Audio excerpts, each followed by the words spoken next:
Hey, everybody, and welcome to the latest episode of the Quarter Disorder podcast. This is the first episode for 2024, so the first episode for the new year, and I am your host, Tim Bowman, joined by my best friend and co-host, Lewis. And in this episode, just going to be talking about Metal Gear Solid and Metal Gear Solid: The Master Collection Volume 1 that came out a few months ago. So, dedicated this episode to the entire package of those games. We're going to run them down, give our thoughts, talk about our memories of the games, and talk about the Master Collection Volume 1 and what we think of the package. But before we get into that, there's a couple ways you can follow the show and subscribe. We are on iTunes, Spotify, and basically anywhere else you get your podcast from. We have an RSS feed that you can plug into any podcast app that will give you the latest shows. We also upload these shows to our YouTube page at Quarter Disorder Podcasts, so you can listen to the shows on YouTube. I know I do that a lot. A lot of people like that, so that's an option as well. If you go to quarterdisorderpodcast.com, at the top of the homepage, there will be a podcast section, and if you click into that, there will be pages for individual show notes for each episode that we do, along with all their social media pages you can follow and other subscription links. We are on basically every social media platform, Facebook, Instagram, Threads, Twitter/X, wherever you guys are at. You can follow us on there for the latest episodes. And I also have links to my personal profiles on there across all social media. But yeah, you can visit those at quarterdisorderpodcast.com and make sure you subscribe and leave us some feedback. You can leave us feedback on this episode as well. There would be an individual show post for this Metal Gear Solid episode that you can leave comments. And if you want to email comments to us directly, you can do that to our email address, feedback@quarterdisorderpodcast.com.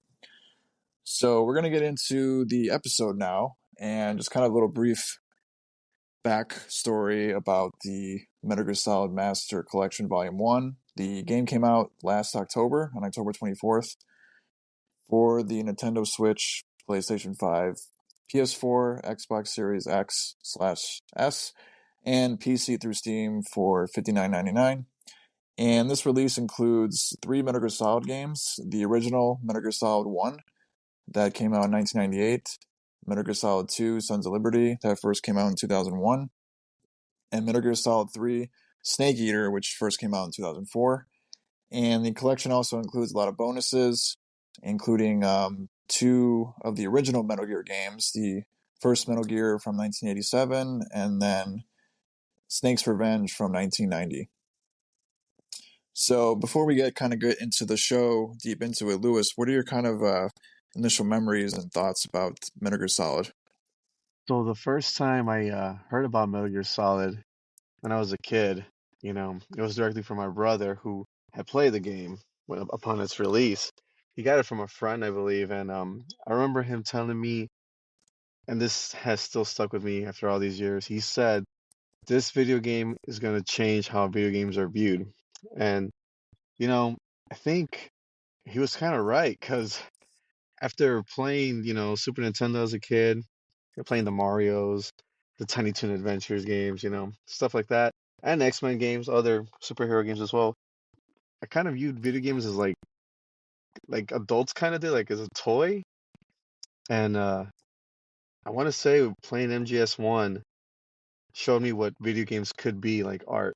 So it really changed my perspective on how I viewed video games. What about you? Yeah, I would say the same. My first memories of the Metal Gear Solid series and franchise was, probably like late 98, 99. I had written an article about this, which I'll include in the show notes, because it was recently the 25th anniversary of the first Metal Gear Solid. So it came out in 1998, and we just passed 25 years with that a few months ago. And I was just kind of reflecting on the game and how much I didn't really realize how much of an impact it had on me personally, but it did change the way I viewed games. When I first played it, I didn't really even play it myself. I'd watch my friend at the time basically play through the whole game nonstop. So it was like I It's kind kind of of like just kind of like how kids view games on YouTube, seeing the other people play. I guess you were the first one. Right, yeah, that's how we did it back then because like it was the first game I ever did that with because back then it was mostly like, platformer games or like Crash Bandicoot or the Super Nintendo stuff or there really wasn't games like this, at least on consoles. I think on maybe PC it was a little bit different, but for like console players, like there wasn't a game like this. So I just watched my friend just play through the whole game, start to finish. Spent the night at his house a couple nights in a row, and he beat the game from beginning to end. And I didn't even play it. I didn't even grab the controller once. I don't think so. I just literally just watched the whole thing. It just blew my So, mind, just like the so it storyline and was it a real like was it really a movie for you at that time, you think?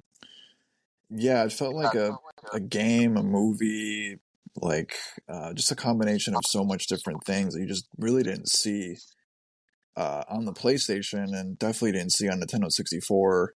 You didn't see it on Sega Genesis. You didn't see it on the consoles at the time. There might have been maybe other story-based games that maybe did that, but I think Metal Gear Solid was like the definite one that really just pushed everything to its limits.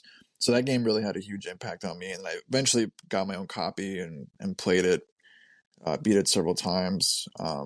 But that original Metal Gear Solid, it's still probably my favorite game of all I time. agree.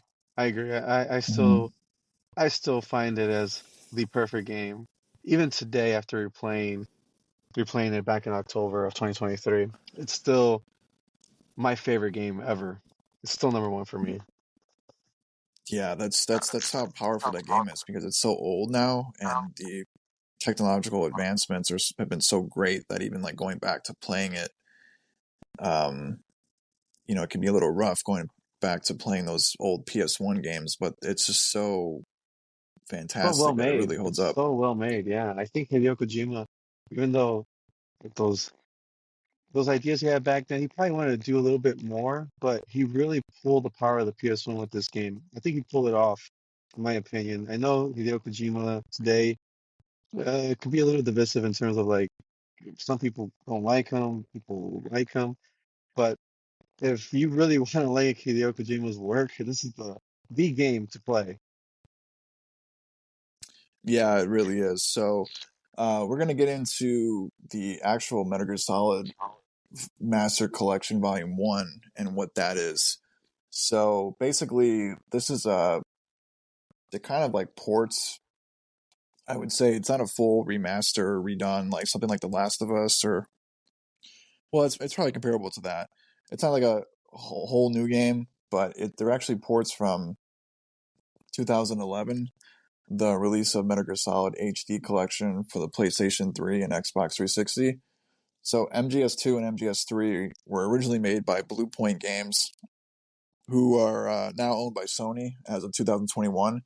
And they did other ports like the Uncharted Nathan Drake Collection and most recently Demon Souls on PlayStation 5 in 2020.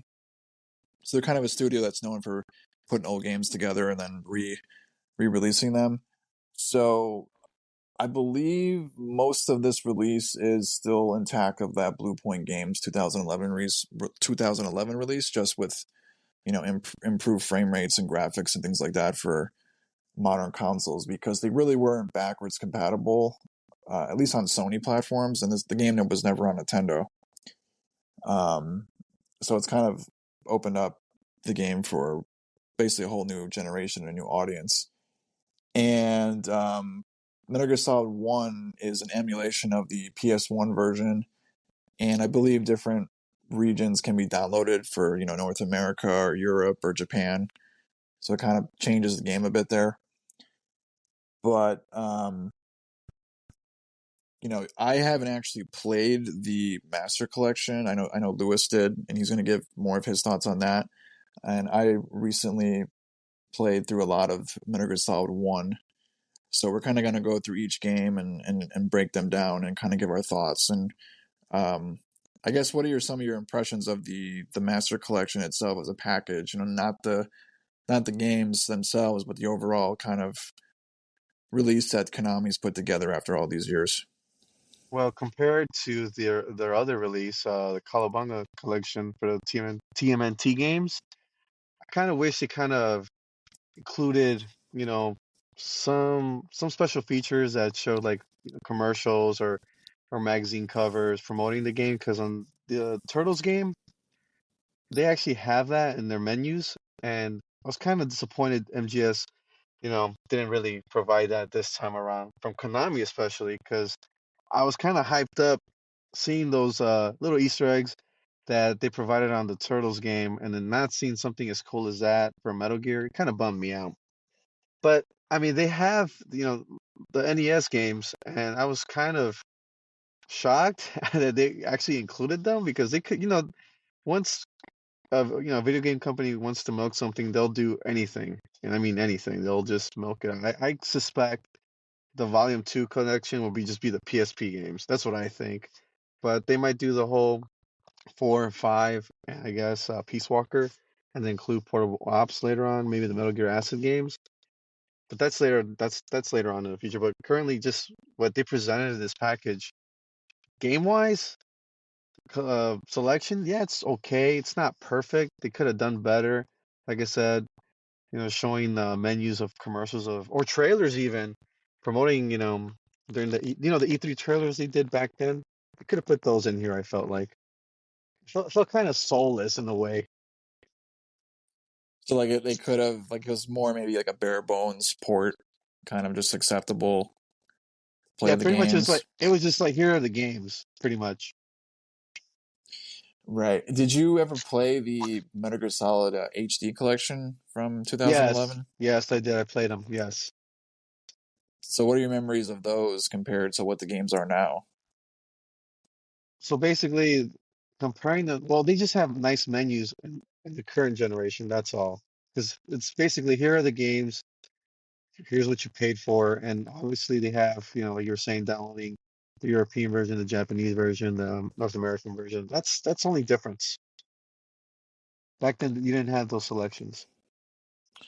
Okay, so what would you rate the overall collection if you had to give it like a rating for this particular release that just came out? What would you give it? So since I don't usually go back and play video games. Like once I'm done with a game, I don't want to revisit it in 10 years. Like for example, like Assassin's Creed 2, I think it's one of the greatest games ever. To me, it's one of my favorite games, but it's not a game I visit here and there. But these games, I do like to visit them because they're such a part of my childhood, and like we were going over earlier, MGS1 changed my perspective on video games. So I always like to go back and play these games because they had such an impact on my life, how I view games. So with this said, it's the only way I can play these games currently. Um, who knows with PS6 if I'm going to be able to play these games, but most likely, yeah, maybe I will.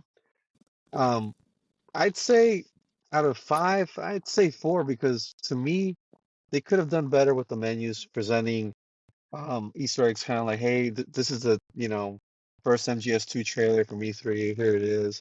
Because I do like going back to see those trailers on YouTube, but it would have been great if I had them available to me on this disc, because I'm going back on memory lane, right? That wasn't provided. So the games overall, they're great. To me, MGS1, MGS2, MGS3 are must-play games even today. So I'd say 4 out of 5. Right, so something more maybe along the lines of what the Atari 50 collection or what Digital Eclipse those guys do with like remasters of the old games where they put so much additional content and like interviews and flashbacks and all this kind of stuff. This is more like you're viewing it like more just like a straight port of the games if you want to play them. Yes, yeah. This is what you paid for the games. And this is it. If you want to play a European version, you can download it. That's the only difference. Because in 2011, that wasn't an option. So, do you feel like these are good ports themselves, or are there any issues that you noticed when you were playing through all three of them? Or So, so the only difference that I noticed playing all three games, do you remember that part where Meryl, this is literally after the DARPA chief dies, Meryl beats up Johnny and just kind of leaves him naked? right, I Do do you remember remember that that. part? Yeah. Uh Okay, huh. so for some reason, Johnny wasn't naked in this one. On the North American version, on the PS5 version, it's just him still kind of in uniform. It wasn't like censored or nothing like the OG versions that I played as a kid. So I thought that was the only difference I noticed. I didn't notice anything else in the second game or in the third game. That was like the only thing I noticed in the first game. I kind of went to into this like I just want to relive my childhood. I love these games. Playing them on PS5 was kind of a little bit surreal since the last time I did play them was that 2011 port, and even during that period, I played MGS1 because you can download it off the PlayStation Store, and I just felt like a kid. That's all. I didn't look for any. I didn't go into it like, let me critique. Let me see what this is. Does it play like this? I genuinely wanted to play these games and feel like a kid again. Yeah, so for those who don't might not get the reference, so in the I believe that was the original Metal Gear Solid, right, with that Yeah, soldier. So yeah. there's a scene where Meryl, who's one of the main characters, she's kind of Colonel Campbell's daughter or niece or something like that, and she's like Snake's kind of love interest. She's kind of multifaceted character, but she kind of tackles one of the genome soldiers, like their regular enemies, and like I believe it takes his Well, gear, right? I don't think he's a genome soldier because in the fourth game, he doesn't take any of that stuff. He kind of skipped on all of that, but Yeah, I don't remember MGS4 at all, so that, you probably yeah, got me there. But there's a yeah, basically when she beats this guy up, like his like butt's in the air, and he's like there's like yeah, stars around him. But yeah. Stars around him. they did censor or change that at some point throughout the years. So that's what he's talking about. Like if you play the game on PS1, if you have the PS1 disc, and maybe even the PS1 classic version on the PS3, it's probably still in there. But I think for this one, they edited that or censored it or something. You know what? I kind of wonder if the mini PS1 has it because one of the MGS is actually one of the main featured titles on Of that. that, yeah, that'd be interesting. But yeah, it's kind of a little thing that they did change. So do you feel that the collection is missing, like you said, the extras, or is there kind of stuff that they put Yeah, in there? I felt like it was a little bit soulless. I mean, they just dressed it up a little bit with the menus. Don't get me wrong, the menus look great, you know, but if you're looking for extras, I mean, they've slapped the bone. I think that's why they kind of like added Metal Gear, Metal Gear 2, and the rest of the stuff. They probably said, you know what, this kind of feels soulless. Let's add these on. But again, Metal Gear is known for their excellent trailers. Would you agree with me on that? Yeah, especially like back in the day, like the hype for the trailers.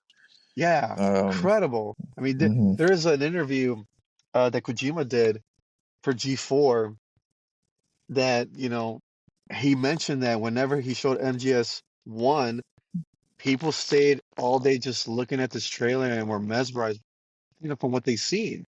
And not including that in this collection, I think it's a disservice to the fans and to newcomers to show, hey, this is a trailer promoting Metal Gear Solid, and I felt like that was a missed opportunity here.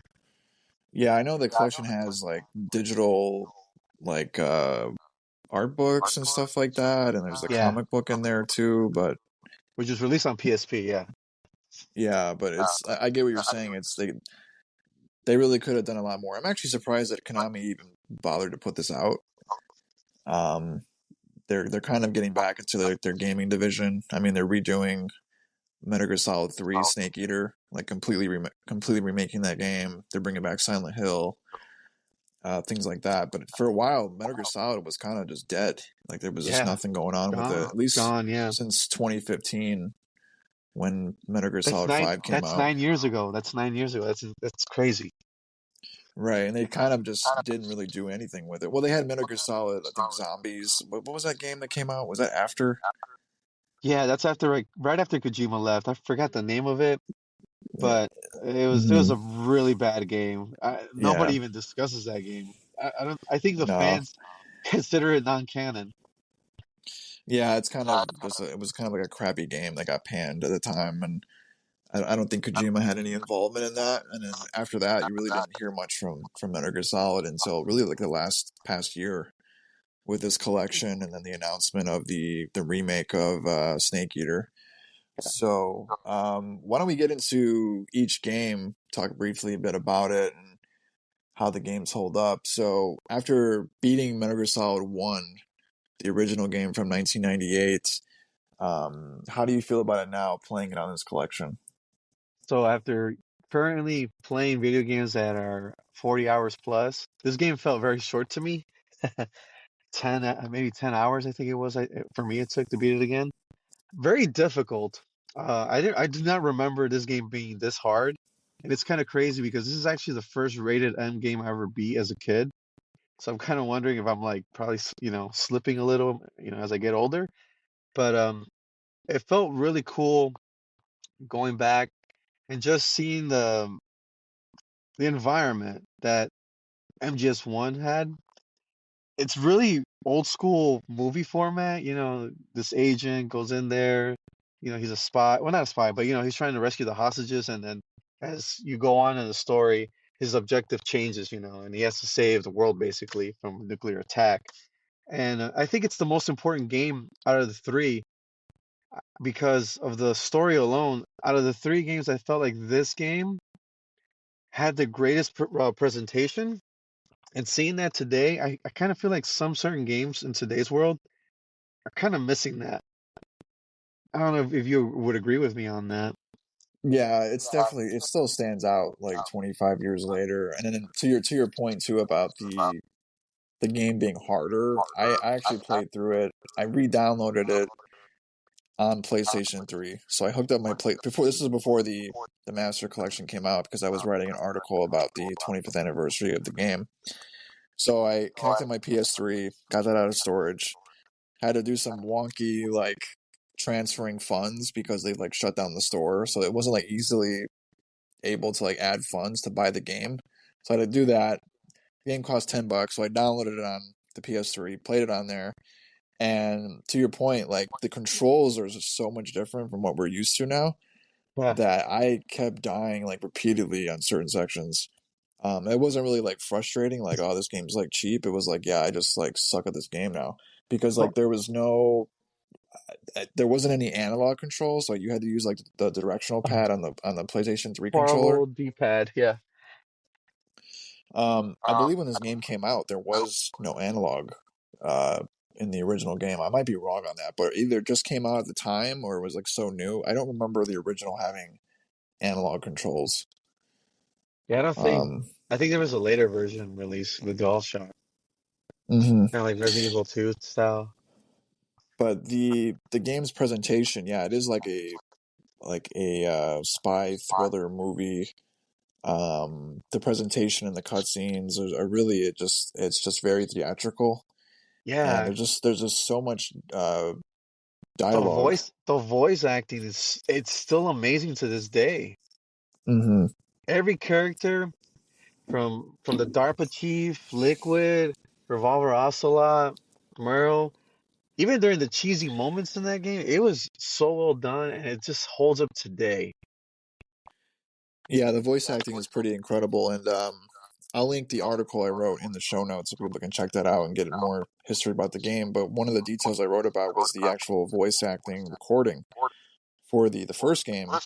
They had all these actors together, like David Hayter and the guy that does Liquid Snake was involved with the original Teenage Mutant Ninja Turtle Uh, cartoon, and he's done a bunch of stuff.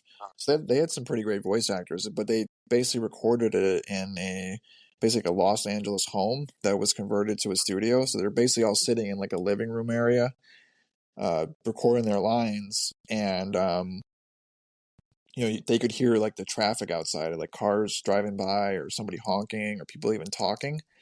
So they didn't have like studio equipment, like you would isolated booth and all that. It was basically just everybody's in there doing the scenes face to face. And a lot of times they had to like stop recording because there was so much outside noise, like a garbage truck going by or things like that. So even though the voice acting recording for that game was pretty crazy, um, and that's kind of one of the reasons why they had to redo the audio for the GameCube Twin Snakes remake of it because the audio quality was just so awful.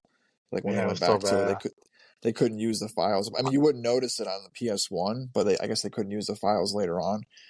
But the voice acting is tremendous. It really makes the game feel Yeah, really because special. it makes like you said, special because when you play a game like Resident Evil and the cheesy the cheesy voiceovers, you know.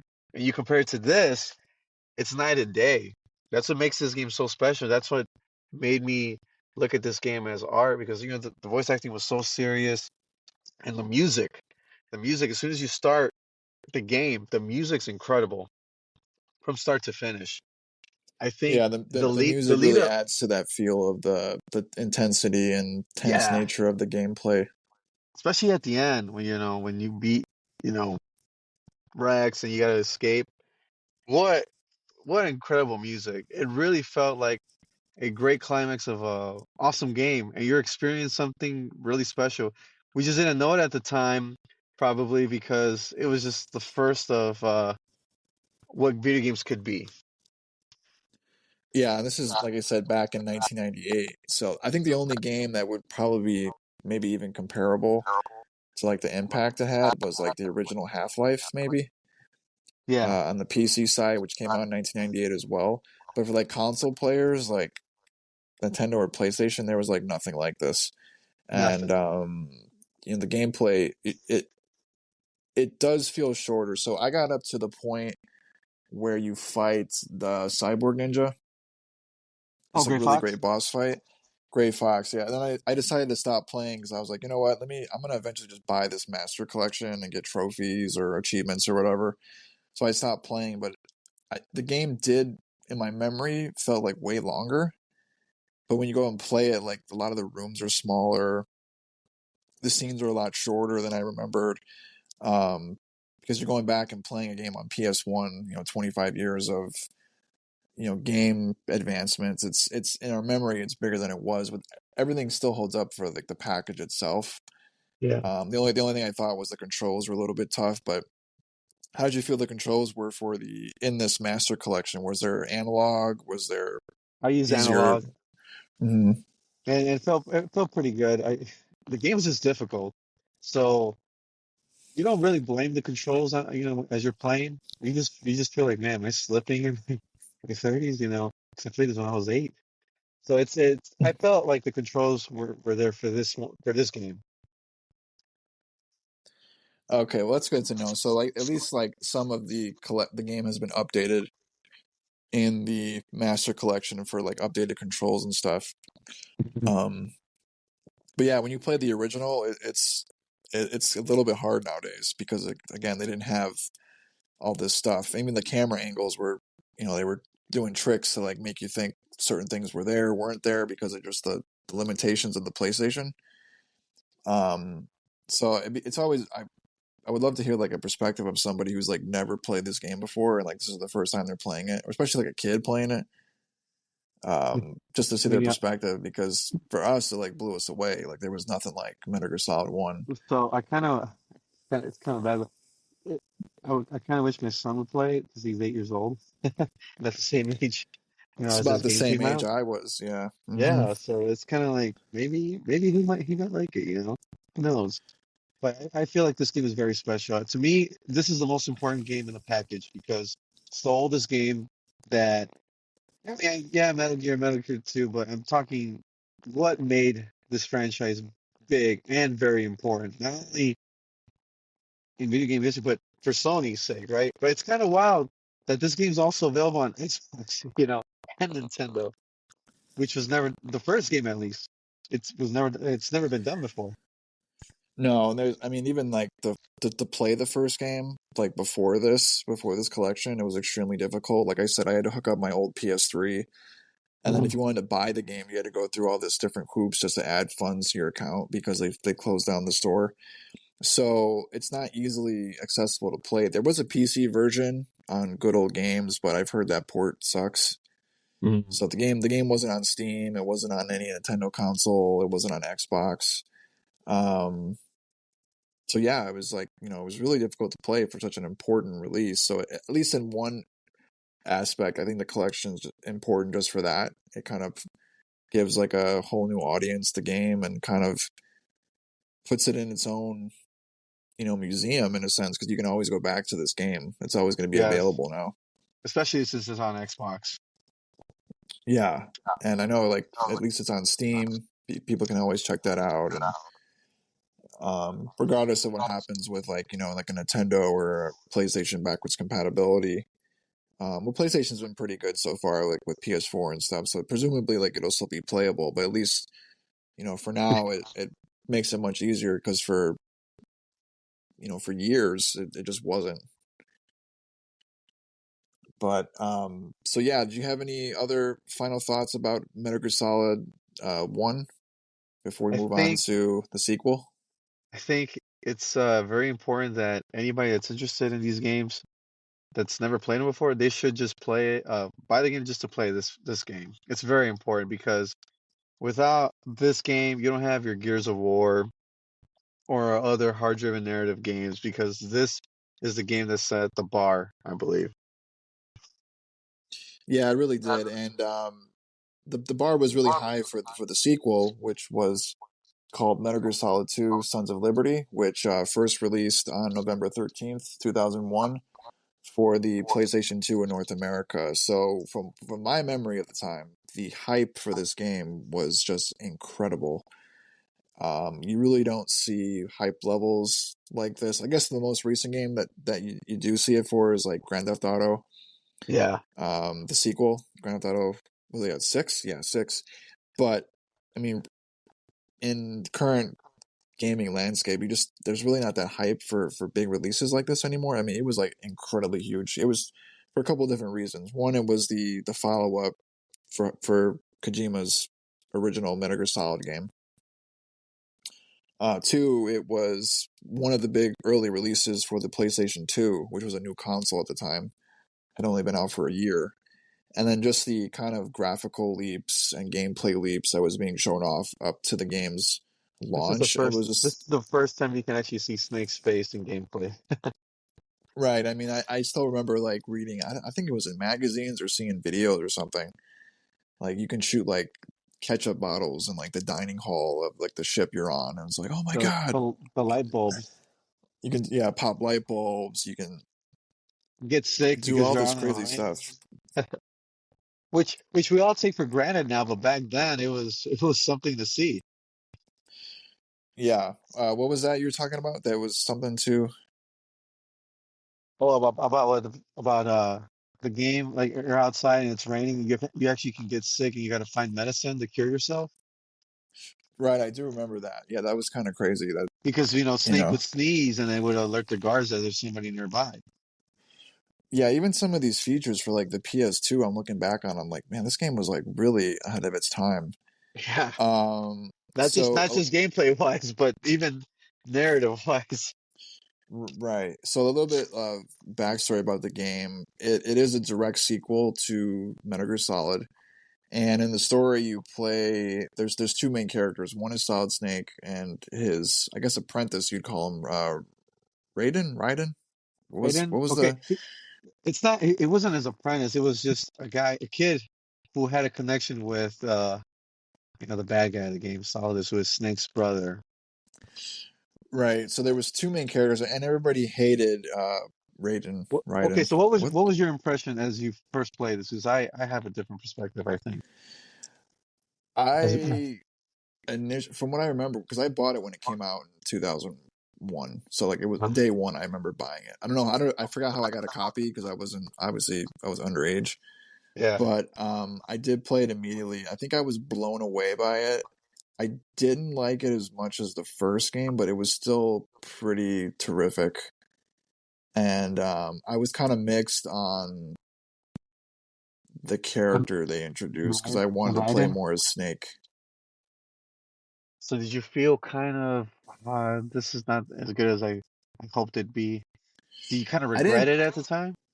I didn't. It was just like different. Plus the whole storyline is basically just a retelling of the first game and this like meta like soldier training type thing. The way he does like the narrative, Kojima does the narrative in it. So it was like a lot of rehashing of like the first game. Mhm. Um, I really, really enjoyed the game, but it was just like a different feeling. I remember a lot of people were So, split on it at the time so too. so were you kind of like, wow, this game was it's not that bad, but would have been cooler if you were Snake. At the time, yeah, I was like, oh, I just want to play more Snake. But like looking back, I think it's still one of the best games probably ever made, and one of the best games on the PlayStation 2. But I Yes, think I at the agree. time it was like so divisive because of like the narrative shift, and then the story just gets absolutely So insane at the end. Like it just goes off the rails like crazy. I kind of look at this game now currently as 2001 Death Stranding in terms of narrative, because I heard a lot of hate on this game once everybody found out who you got to play as, right? And you heard people talk, "Oh, yeah, MGS2, you're not Snake, you're probably Snake for like 20 minutes max, and then you're this guy who, I don't know, he sucks." You just kind of heard that narrative for a long time. I just kind of wonder if you would kind of see it that way. That's probably Kojima's 2001 Death Stranding, because the game was pretty divisive. Because you had people that liked Death Stranding and then hated Death Stranding, which I'm in that camp of I didn't like it. And with this game, I hated playing as Raiden as a kid. And as I go back to like in 2011, how I went back, into it in November because I beat MGS1 in October and I started MGS2 in November. I didn't have that animosity towards that character. I was more into like, hey, I want to see how the narrative holds up today. And playing this game, I had a lot of fun. The story was really good, kind of short too as well. Shockingly, because MGS2 was known for its long cutscenes and the codec, especially. I had a lot of fun. Yeah, I mean I think that comparison to Death Stranding is probably accurate because um it was funny because this is like a almost pre-internet times when this came out. Like most of it was like through game magazines or people you talk to at school or your friends. But there was like message boards and stuff. People would like talk trash about the game. It Yeah, was really divisive, but I think there was just so much hype for this game leading up to like 2001 for like yeah, basically like almost like 3 years since the ending yeah. of the original Metal Gear Solid. Like people wanted this game so bad. Like the hype was just crazy, and I think that really propelled the PlayStation 2 as well because people shifted to get the PlayStation 2. At the same time this game came out, there was Grand Theft Auto 3 and Final Fantasy X within the span of like a month. What They a all great they all year. came out at the same time. It's like one of the best like months for gaming like ever to like have those three games. Not to mention like you had, the Xbox launch with Halo, you had the Nintendo GameCube launch. So it was like a really crazy time. But the thing with the Metal Gear Solid 2 was always about the Raiden, the character. Like people just like either loved him or hated him or were just kind of in the middle, but it was like such a divisive thing. Like now I don't think it would be maybe not as divisive. I don't know how people view it now because the landscape's so different, but um that was the All, be, thing. all, But then all because they never included him in trailers or nothing. I mean, Snake's on the cover, and he's not even in the game, like as playable character. Not even 5-10 hours. It's all right. mhm. And then I think people were expecting that. They were expecting Solid Snake. They weren't expecting this new guy.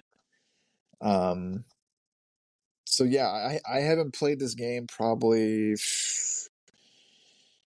Man, I want to say I did play it like at some point after, but it's been a long, long time.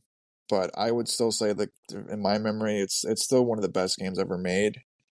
And I think there's been a narrative shift with the some of the storyline and the ideas that he was throwing into the game as far as like artificial intelligence and social media and everyone's connected and all this kind of stuff. Like 20, what was it, 22 years now, like people weren't really thinking about, but now it's like everywhere. And he was like talking about it in these games.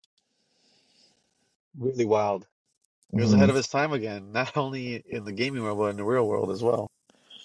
So how do you feel that the game is in this master collection, as far as Metal Gear Solid 2? How does it play? How does it look? How does it feel compared to I'm what you might have still remembered shocked. from before? I'm still shocked graphically. It holds up still pretty well. It's not like Metal Gear Solid 1 where you could have sworn they had faces, and then you play them and you're like, where are their eyeballs? Yeah, it's just So totally missing. yeah, totally missing. And you kind of look back. And you're like, wait a minute, I could have sworn their mouths move and all that, but they were just nodding their head. In this game, there's their mouths move. You can see everything. Their animations are really good. Gameplay wise, um, I didn't find any challenges. I didn't find the game difficult, luckily. So it kind of boosted my confidence in saying like, yeah, I should keep playing. I'm not gonna have a hard time. I'm not gonna get stuck at this part. So for me, on the Master Collection, MGS2, it's really playable in a sense where you won't run into problems. And that's all I got to say about that because after this game, well, when we get to MGS3, I'll talk about it. But in terms of MGS2, it's great. I had no problems whatsoever, no issues at all. Also, too, with Sons of Liberty at the time when it came out, like they already designed the game for like the new PlayStation 2 capabilities and with the DualShock analog controller. So some of those issues from the first game, maybe controller wise, aren't going to be there in the sequel because it's a totally technological leap. Yeah, like the first Um, person mode. so it's a lot easier to play as far as that. What did you think about the story? Beating the game, just recently through the collection. What did you make of the story in Sons of Liberty? So I consider it the scariest game of all time because of the realities Kojima talked about 20 years ago, over 20 years ago. That's happening currently in the world. So to me, reliving the Colonel AI, his words, which I think everybody should play this game for as well, just to see that whole conversation go down and the horrors of what AI can do. Um, yeah, it's still it's the strongest narrative out of the three games, in my opinion. Um, this is Kojima's best work in terms of storytelling. Really? So you're going with number two? That's the best Yes, one, you think? yes. I think number one, it's perfect in terms of like how do I put it? Again, presentation, start to finish, perfect. I felt like in the second game, I think the writing character really hurt the player's experience when it came out at the time. And I'm playing as writing stuff. Again, I have no animosity towards the character, but it's not you're not Snake, And I'm not saying because of writing this game is ruined for me, but it's just a story of world events that's currently going on. It's so strong and scary that we didn't know at the time in 2001 what it would mean in the world. And seeing it today, yes, this game's story is so important. I think everybody should experience this. Yeah, there's a couple scenes that are pretty famous as far as like the cutscenes in Metal Gear Solid 2 that are still kind of crazy when you watch them now. That I still remember as far as interactions with the Colonel Campbell and some of the main antagonists in the game. Also too, like just some, I guess, backstory about when the game came out too. It had just came out after the September 11th terrorist attacks. So then you had this game come out a couple months later, and it was like kind of freaky in a sense to play a game like this when that When all you that went know down, yeah. major event just happened. So that, I guess, like the kind of context you don't like people don't have now because like it's in this collection, but in that post 9/11 world, like especially like right afterwards, like really I think played into this game. And I know a lot of the stuff was, It was cut. or A at lot of least stuff was cut. a lot, a certain amount of content was either changed or removed from the game due to Those the attacks. September 11th attacks. But yeah, there was kind of like the context for that, like what was going on at the time in the world that plays into that. And now, fast forwarded over 20 years later, a lot of the themes are now current now. So it's interesting how the game was relevant then, and now it's even more relevant now, over More 20 than years ever. later. More than ever.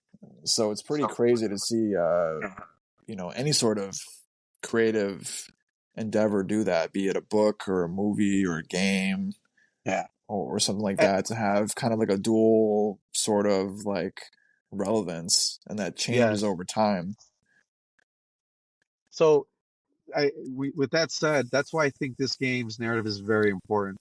and it's the best one out of the three games Hmm. because to me the boss battles and the three games, I think this game was the weakest. I felt like the first game, if you're comparing one and two, the boss battles in number one, I feel like the main antagonist, Liquid, I mean, what he was such a iconic boss because it's Snake's brother. And yeah, this is Solid's adoptive son, but I felt like compared to Liquid, Liquid was such a better antagonist. Yeah, Liquid's hard to top. I always loved too when he used to say like "Hello, brother." Oh God, brother. That was like the best But catchphrase. that was the best cutscene though. Whenever in Liquid's voice, because Cam Clark voiced him in this game, when he says brothers, I've been waiting for that whole cutscene was so awesome as a Mm. kid, and playing that in November, oh man, I got goosebumps just seeing it all over again. Liquid with Snake, in handcuffs, and he's revealing himself as going after the Patriots, and Solace is in shock. That whole cutscene, amazing when he's on top of Metal Gear. Right, and then Solid as Snake is basically the primary antagonist in the second game. Yes. But they do a lot of crazy stuff with like Revolver Ocelot and just Yeah. the Whose side Foxhound is and he all those on? Yeah. guys. But speaking of boss fights, I will probably agree with you that two out of the three games, two had the weakest boss fights, and they're not terrible, but um, one had tremendous iconic boss fights, and then three was the same. They're kind of weaker, but they're still good, but not like at that level of the other two games. Yeah. But but yeah, that's Metal Gear Solid 2. And to this day, I still think it's one of the best games ever made. And Lewis is going on record saying it's the best narrative game of the franchise. So um, that's pretty interesting. So I would always say like it's the first game, Why do you think it's the but first game? I just think at the time that the storyline it was a little bit more Because I, compact, not as crazy, not as wild as far as like some of the stuff he was talking about that you kind of see later on in like the later Metal Gear games where it just goes totally just crazy. Um, and maybe because you played it more recently than I did. I haven't played this game in maybe, over yeah, 15 years. because So it's kind of just based on my memory. I feel like the first game's Hollywood, right? It is, yeah, it is like it is a Hollywood replica put into a video game form. Yeah, and the second game, it just feels like this is what's going on in the world, guys. Basically, Hmm. It was a more real. very, it was a very video game, if that makes sense. Yes, uh-huh. Very, very video gamey. Yeah, video game. Yeah, Mm, perfectly. Yeah, perfectly said there. mm. But now we're going on to Metal Gear Solid 3. You know, I gotta have a lot to say just because we got a remake coming. Right. So Metal Gear Solid 3 Snake Eater, first released on November 17th, 2004 for the PlayStation 2 in North America. And this storyline wise was more of a prequel. It kind of took place, I believe, in the Vietnam era, right? 60s, 70s. Cold War. Cold War, right? So it takes place before Metal Gear Solid 1, before Metal Gear Solid 2. So at the time, players were kind of thrown back in the history of the storyline. So instead of following the events of Metal Gear Solid 2, he goes a couple decades prior to Metal Gear Solid 3 Snake Eater. And a quick note too about the timeline of the first and second game, like they happened pretty in the early 2000s. So I think we've already passed them in real time frame, right? Yes. So we're in real life we are kind of beyond the years in Metal Gear Solid 1 and 2. But Metal Gear Solid 3 Snake Eater goes back to the Cold War era. Um, you're playing as uh, was it Naked Snake? Yes. Who Naked becomes Big Snake, Boss? who becomes Big Boss, who is the father of Solid Snake and Liquid Snake, etc. So Metal Gear Solid 3 is still widely regarded as one of the best games ever made. I know when it comes up online and I see people talk about it on message boards or social media or Reddit or something, people kind of pick Snake Eater as like the best game because at that point, 2004, that's kind of like the culmination of all the gameplay design and narrative design that Kojima was doing up to that point on the PS2 Mhm. in a different setting as well, you know. But yeah, it's still widely regarded one of the best games ever made, as Lewis talked about, and we've mentioned previously on this episode. Konami is remaking the game, so it's a full remake with all new graphics and I guess different scenes and stuff like that. Um, so that's coming out. You know, it's been Sometime later this year, announced. possibly. It's supposed to be maybe later this year, I believe. But what are your initial memories of Snake Eater when it first came So, out? so as a kid, this was the game I always wanted to, even over San Andreas, visiting Snake Eater time after time again. Every time I would beat it, it was the most fun game to me. Seeing the character Naked Snake, I thought it was Solid Snake as a kid. Like I didn't really put two and two together until like you beat the game. Like, oh, this is so and so. I had so much fun playing this game as a kid that I would continuously play it. Gosh, I probably beat the game 40 times as a kid, actually. As a 14-year Wow. old, like legit trying to get the camels and all that, because that was a pretty cool feature I thought as a kid, and just Yeah, trying you to want to talk analyze about that everything. for people who don't maybe not know what that means? Like, what was some of the bonuses you would get and stuff for playing the game So, a lot? so going online, you find out different Easter eggs and secrets. And again, this was my favorite game, so I would always Google stuff back then and look up, hey, does this game have any secrets? So one of the secrets, for example, like the camouflage system, if you defeated a boss using the tranquilizer gun, you drained their stamina bar, you would get a cool camouflage outfit. And some of these outfits have, for example, different special features. For example, like when you beat, the end, you get like a pretty cool camo. You can gain more stealth. There's a little percentage bar. Well, not a bar. It's like it just gives you a percentage of how the enemy if they can see you or not. If you're 95% over, there's no way they can see you. If you start running in the middle of the field, it'll drop down to 15. People are easy to spot you and start shooting at you. So that's why I going back to this game now, I see it different than I did as a kid. But as a kid, it was just great. You actually feel like Rambo if you didn't follow the stealth, gameplay. If you just went out there to the field, started shooting the guards because guards kept coming in and out. They would radio for backup all the time, so you just felt like Rambo playing this game. And they actually have a gun, a machine gun, and you can have Snake in an outfit where it's just like he's shirtless and he has his tiger stripe, um, leg portions of the outfit, I believe. It just made you feel like Rambo. The whole bandana thing. That's why I played the game a lot. I actually felt like Rambo. Right, I do remember playing the game multiple times to get those extra secrets and things like that because that's what you did back then. Like you just kept playing a game like 4 or 5 times. And it's funny you mentioned like was there even Google in like 2004? I don't remember like when Google started, but I do remember Uh, like looking online, like checking some stuff like game facts and stuff, like reading the message boards, like oh, how do I beat this boss? How do I get this Man, I secret? think Like I think one of those searches it might have been MSN. I don't know. I think it was an MSN.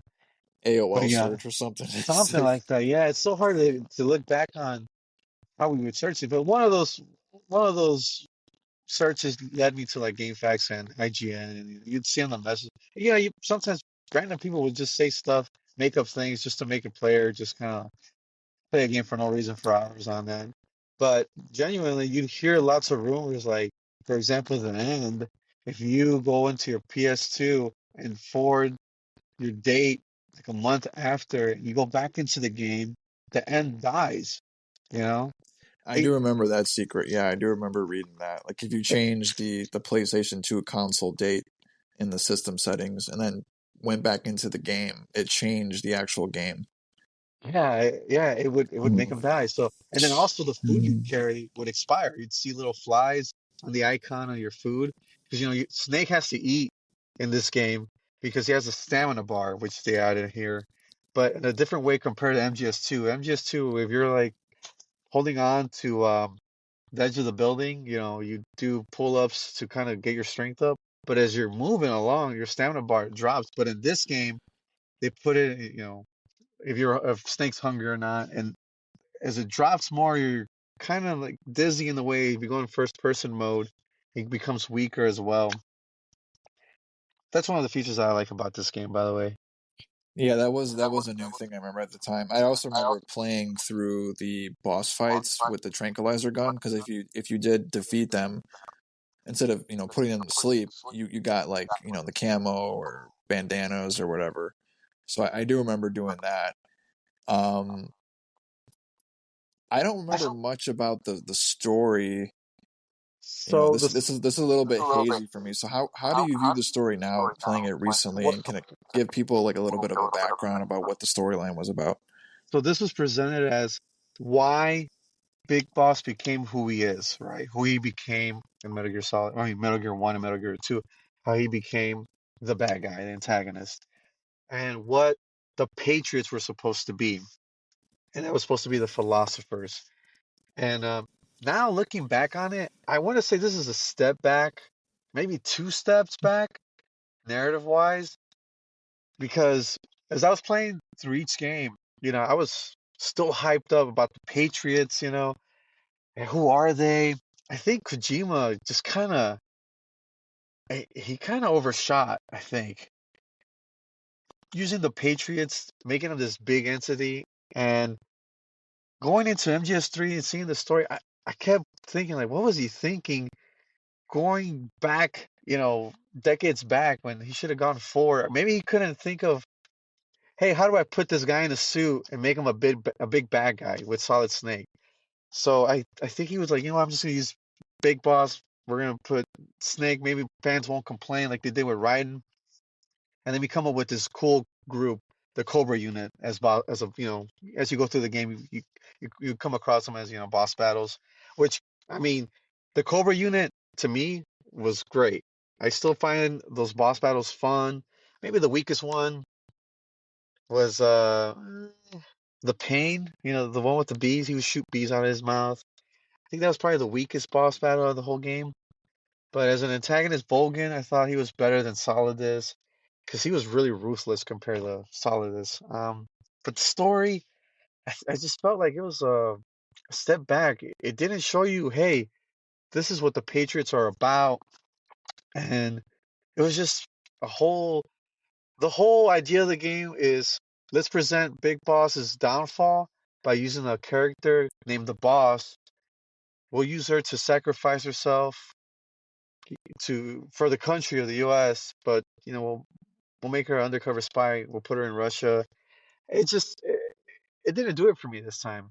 As I played through it, I felt that he could have done a lot more to make the Patriots a bigger entity, but I don't know, he just wanted to use the Big Boss story. Did you feel that at the time back in 2004? Do you remember like feeling the same way, or did you maybe were a little less I was just, I was negative? just, I was just happy to play as a snake. That's all. Um, I kind of felt at the time. I felt, as I played, because I thought it was Solid Snake, right? I was dead wrong on that as I played through the game more and more. I just felt like maybe it was just like a different universe, which is kind of funny now because that's kind of like everyone's thing now. Let's make a multiverse kind of deal. But at the time, I felt like, I don't get this. Why did we go from a futuristic type of world to a like old time at the time old timey kind of world? Why are we going back to the 60s? You know, but Yeah, current I think a lot of people felt that too because like people were anticipating like a the follow up Patriots. to MGS2, and I Basically mean, the Patriots and all these other groups are like these big secret groups that like basically control the world, yeah. and Before you're before wanting Thanos, answers. before Thanos, the end credit scenes of MCU, and Kojima dropped this big nuke on us when Otacon said, "Yeah, the Patriots have been dead for 100 years," and you follow up with this. It, it kind of leaves a sour taste in your mouth. That that's a good point with like the Thanos and the Marvel stuff, because like back in the early 2000s, like the what we talked about earlier in the show, the hype levels for like the Metal Gear Solid franchise was just incredible. Like it was just Incredible, yeah, massive. It yeah, was just so massive. It's not there anymore. Like I know like we have this collection that came out, and we have Snake Eater being remade, and there's even rumors maybe they're going to do another Metal Gear game in some form. But the hype for that franchise is just not there anymore. It just like there's nothing really like it today. The only thing I compared it to was Grand Theft Auto 6, but even Grand Theft Auto is its own beast. Like it really was a special time when you were like really into games, like like the late '90s, early 2000s for like the Kojima stuff, and he would put like little secrets here and there. And if you watch a trailer, you're like, oh wait, why did he do this? Why did he do that? Um, yeah. so People it would was like so overanalyze much. everything. It was just so much. But then yeah, like you said, they followed it up with you're back in like 30, 40 60, years prior. yeah, it's insane. um, so I don't like I said I don't really remember much of the story. I do remember the boss fight, and I do remember the kind of epic song of like the Snake Eater theme song. So if you haven't listened to that song before, or you It's a don't know great what it is, song. go on YouTube, type in Snake Eater theme song. It's one of the best songs ever written for a game. It's incredible. But that's kind of like my main memory of the game. I always think of that song. But the gameplay, I do feel like this game was more about the gameplay than it was maybe the story, because compared to other games in the franchise, Okay, like the previous two. okay. So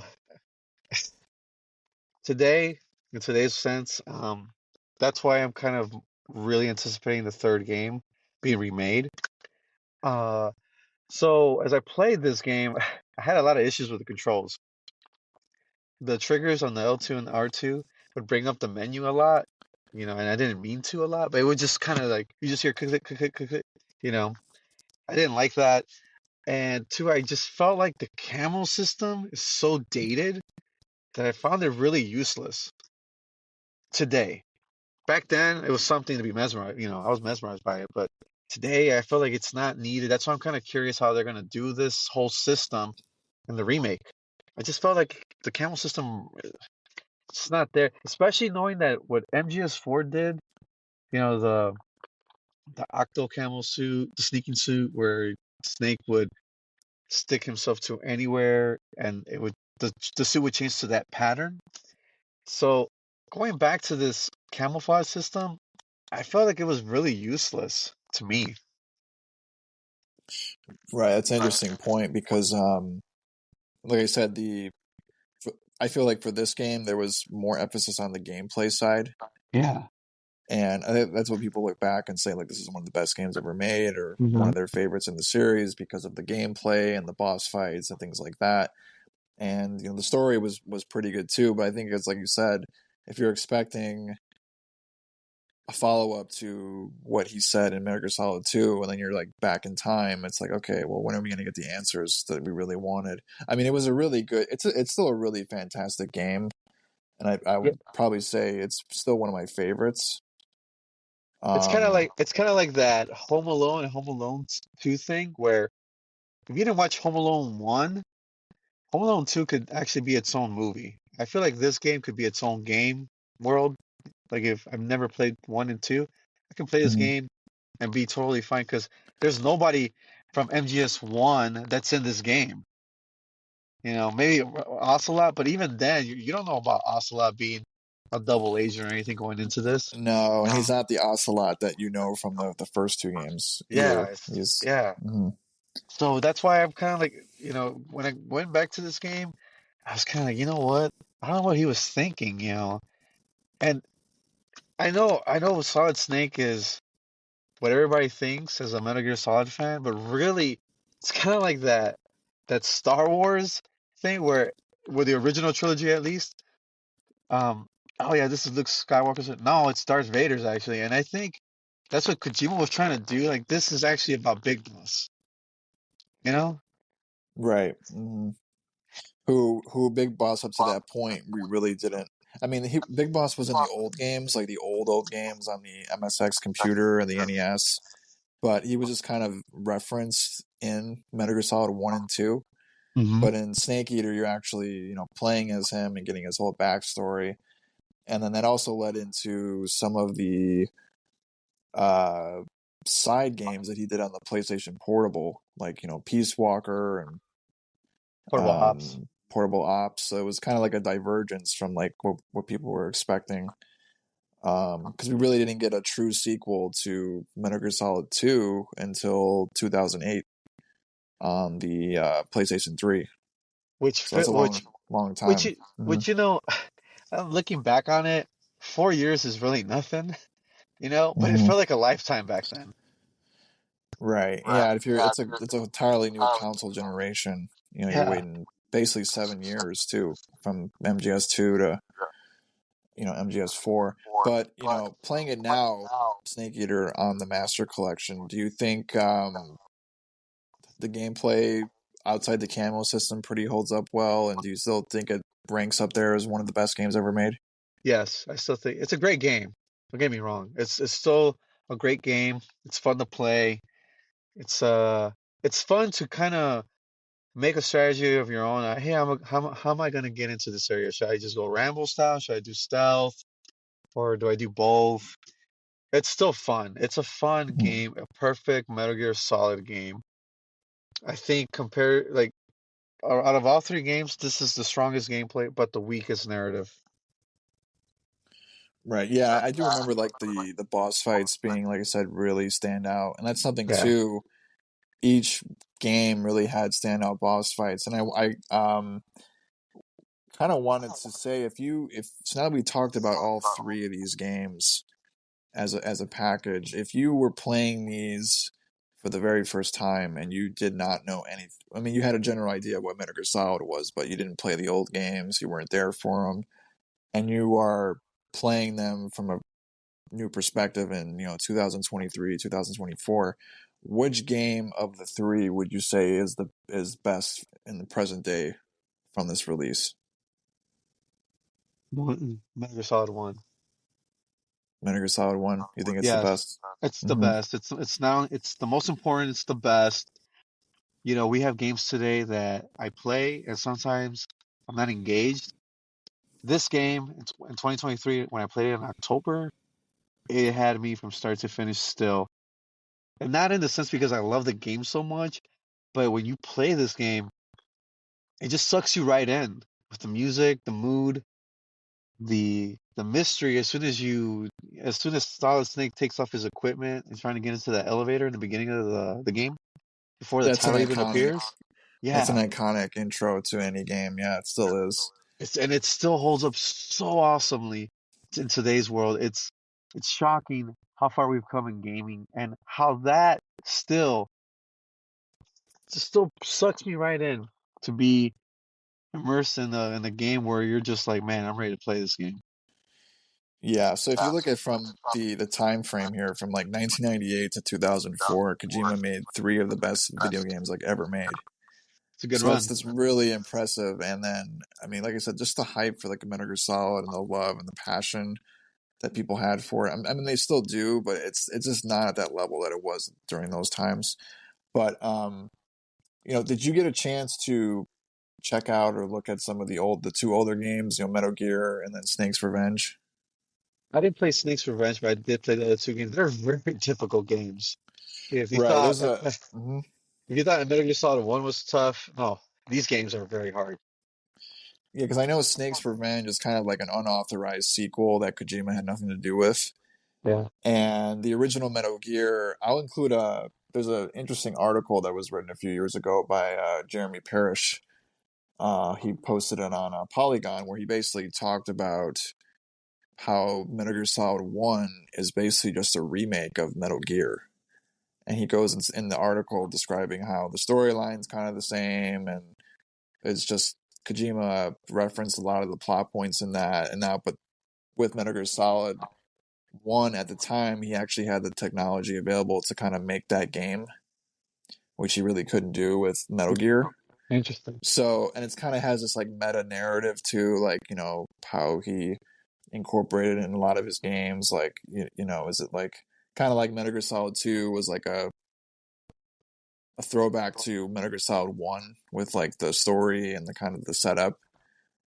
The article's kind of basically talking about how that's the same thing with Metal Gear Solid 1 and Metal Gear. So I'll include that in the show notes. People can check out. It's a really great article, really fascinating, especially for somebody.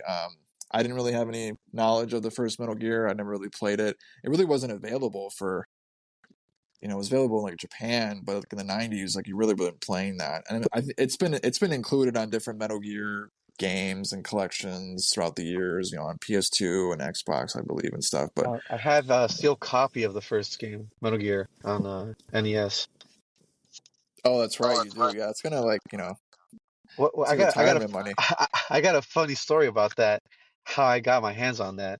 My sister comes up to me one day and said, "Here, I got this for you," and I was shocked because I'm like, "Where'd you get that?" And she's like, "Oh, my friend, her, I believe, aunt or uncle owned a rental store down the street over here from where I live at."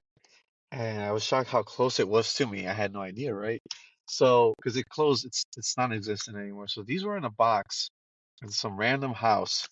My sister, went to her friend's house and got this copy. 'Cause she knows I love Metal Gear. She bought this copy for a quarter. Wow. Yeah, and just hands it to me. Like, hey, I got this for you. And I was just shocked. Like, where'd you get that? Oh, my friend. She had it in some box and in her storage room. And I said, how much did you pay for this? And she goes, a quarter. I said, do you have any idea what you got right now? Just a crazy, crazy story of how I got my hands on that. Yeah, you want to keep that sealed. That's gonna fund your retirement, Yeah. your old So, age. so whenever I'm in the retirement home, how did you get here? Oh, Metal Gear. Metal Gear. Yeah, and but yeah, they have the two old games in the collection. I'm pretty sure they'd be pretty cool to check out. Just to kind of give like a history of the growth of the franchise from the very beginning to where we are now. And Konami has continued to patch the game with different updates. The PC version was patched last month with a big update, 1.4 update, and the consoles just got that across all different console versions a couple days ago. So they've continued to patch the game. I know, like the initial impressions when this Master Collection came out, it was kind of split. Like some people were disappointed with it. A lot of people were just happy to be able to play the games easily because, like I said, for years they just weren't really easily accessible or available. Oh, plus they were taken So, down, by the way. I don't know if you knew that. They weren't available on the Xbox store either because they had to take them down due to the historical footage. The license is running right. out. Yeah, so they were still backwards compatible if you had like a disc version, but I believe you couldn't download those digitally. Yeah, digitally, yeah. And the PS4 didn't have any sort of backwards compatibility, so everything was stuck on PS3. And obviously, Nintendo, the only Metal Gear game they had was the Twin Snakes remake, which is basically stuck on the GameCube. Like they're never gonna do anything with that. No, never. So yeah, a lot of people were like, "Oh, well, it's not like a full." I think because with these collections now, when you see something like Atari 50th Anniversary Collection, um, how much detail goes into some of these collections that these studios do. Like when you get something like this, it's pretty much bare bones. But I think from the perspective of like, I'm surprised even Konami even put this thing out, you know, I'm kind and of made glad it they did, available. though. I'm Yeah, glad. I'm glad absolutely. they did. Because it's kind of like unlike them for especially like the history of Metal Gear and Kojima and the Because falling yeah, out they had. the falling out. Which, by the way, let's talk about that for a sec. Um, so as a kid and as an adult today, how do you view Hideo Kojima? Yeah, I think he's complicated. I think at the time, like this guy was like a god. Like he was like, you know, he's making the best games ever. And he backed it up. Like I said, he made three of the best games ever made in the span of 6 years. So I think now I think people still have that reverence for him, but I think the time apart of when he had like a really great game, it's kind of getting farther away. Like I don't know, Metal Gear Solid 4, like I played it at the time, really didn't think it was anything great, don't really remember it. And then Metal Gear Solid 5, a lot of people say that was like an unfinished game from like a narrative perspective, but people say it's one of the best gameplay games ever made. So it's kind of like Yes. it's this So weird dynamic. so I think I think the fallout with Konami saved his reputation in a way because he was getting a lot of flack for replacing David Hayter, the voice actor. Yeah, he replaced basically replaced David Hayter was with the franchise since 1998. He replaced them with Kiefer Sutherland from 24. Yeah. But I think that was kind of his thing. Like Kojima always wanted to work with like Hollywood people, and that was kind of his like in. And like if you look at his games now, Death Stranding's got Norman Reedus. That new game that he announced at the OD. Game Awards, OD, it's got a bunch of actors in it and stuff. So he's kind of always gravitated towards that. And I think with um, replacing David Hayter, he was kind of closer to that. But yeah, he did get a lot of backlash for that. And then Yeah, people a played lot. the game and were like, the story was like basically unfinished. Like it really wasn't Yeah. like It a was great very narrative. so I played the whole game and it felt like portable ops on a larger scale without the story. It felt so unfinished. Looking back on it, you know, again, Hideo Kojima got a lot of flack for replacing David Hayter. And this game, again, it's a fun game. It's the perfect Metal Gear game gameplay wise, but narrative wise, it's very poor. Um, him being kicked out of Konami basically saved his reputation, and I kind of feel like with Death Stranding, because I'm in that camp where I just didn't like it. Who knows if I play it today, I might have a different opinion on it. Just kind of like how I had a different opinion on approaching Metal Gear Solid 2 as an adult compared to when I was a kid. I don't know if Hideo Kojima has it in him anymore or what. Maybe he's out of fresh ideas. Maybe he put too much into Metal Gear and he's just kind of creatively tired. But uh, today, I'm not really looking forward to a Hideo Kojima game compared to when I was a kid, especially when these games came out. Yeah, it's just different. Like I feel like if you kind of were gaming at the time and were aware of those games, you have that reference for them. But if you're coming up in it new, you might not have that same kind of like, oh my God, it's Kojima. Like I still think he has something to offer, but I don't know if it's ever going to be at that level of like these original three classic games. Uh, He's really the last guy I think where you would hear a developer's name like, oh, Hideo Kojima's game, is coming out. Because I can't name another. Okay, I'm gonna butcher this guy's name. Cliff, the guy who made Gears of War. Cliff Cliff, I can't.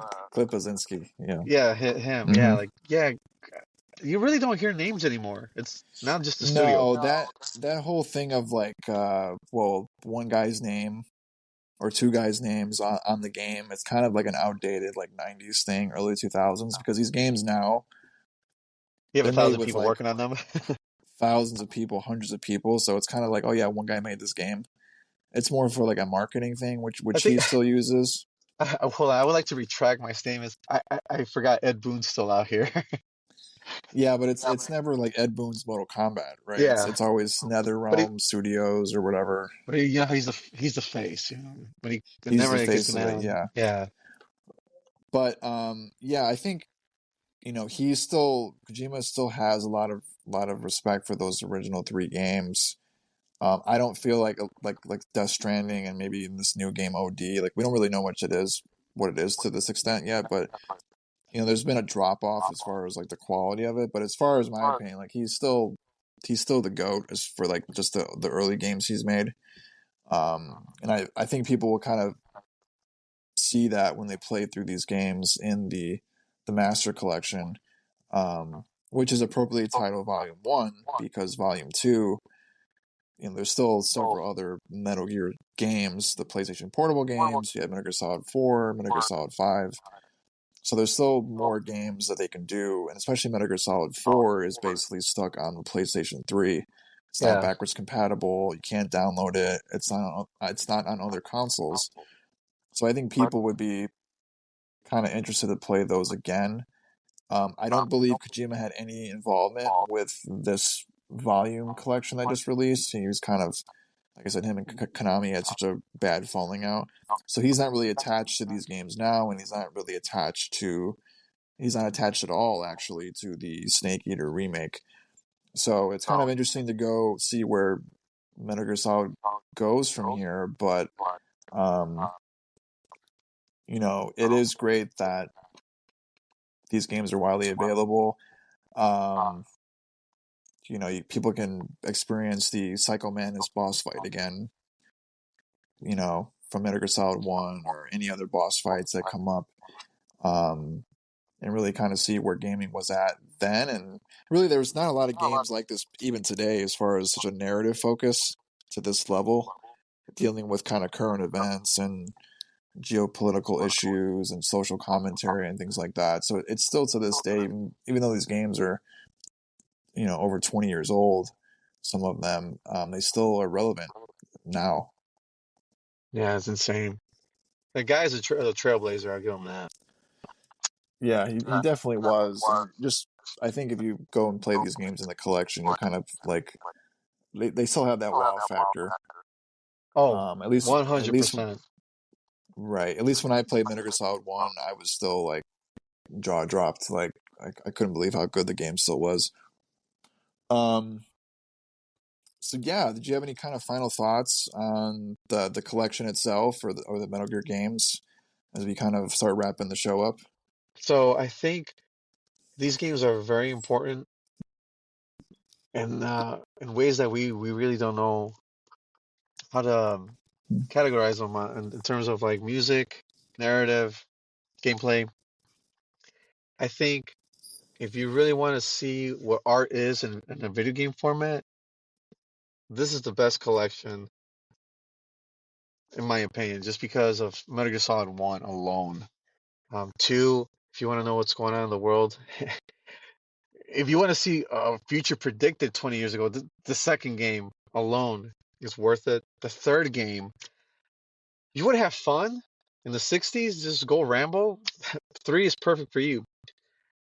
I think if you're a gamer, you should pick this game up. If you're a newcomer, I would definitely like to hear one's perspective, you know, looking at these games in today's world with a fresh mind, who's played, I'm pretty sure, a bunch of Call of Duty games or Fortnite or the recent God of War games, who've never played the original God of War games, but, a game like Ragnarok, for example, or Alan Wake 1 and 2, especially 2 so far from what I've played.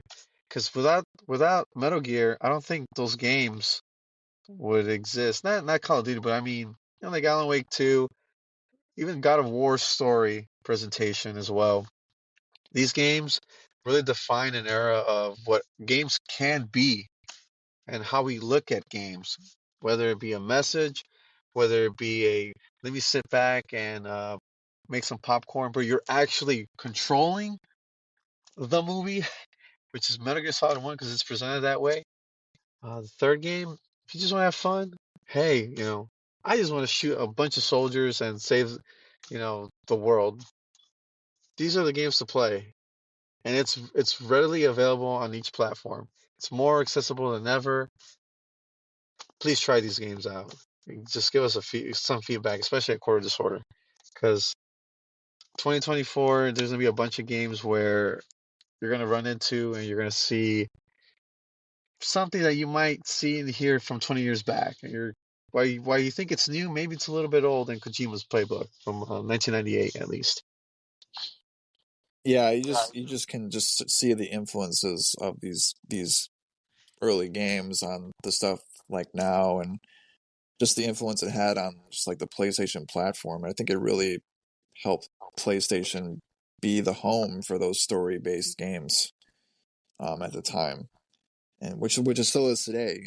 People associate the PlayStation brand with story-driven narrative games, and it kind of goes back to the original PlayStation with Metal Gear Solid and its follow-ups. So it's a great collection. I'm looking forward to picking it up at some point and running through these games again. Definitely want to go and play Metal Gear Solid 2 and kind of experience that in 2024. But that's going to be it for our show here on the Metal Gear Solid Master Collection, Volume 1, and just a look back on the first 3 Metal Gear Solid games. Just want to give listeners a reminder that we are on iTunes and Spotify and YouTube and everywhere else you get your podcasts. So if you like this episode, please subscribe. If you have any feedback or comments you want to leave, you can email us at feedback@quarterdisorderpodcast.com or leave a comment in the show notes for this episode, which will be on the website at quarterdisorderpodcast.com.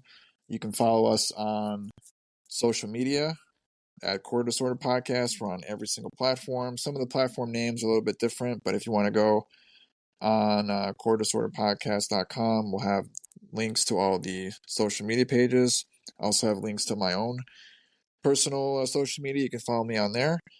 And like I said, this episode will have some show notes with the articles I mentioned if you want to check those out and read them.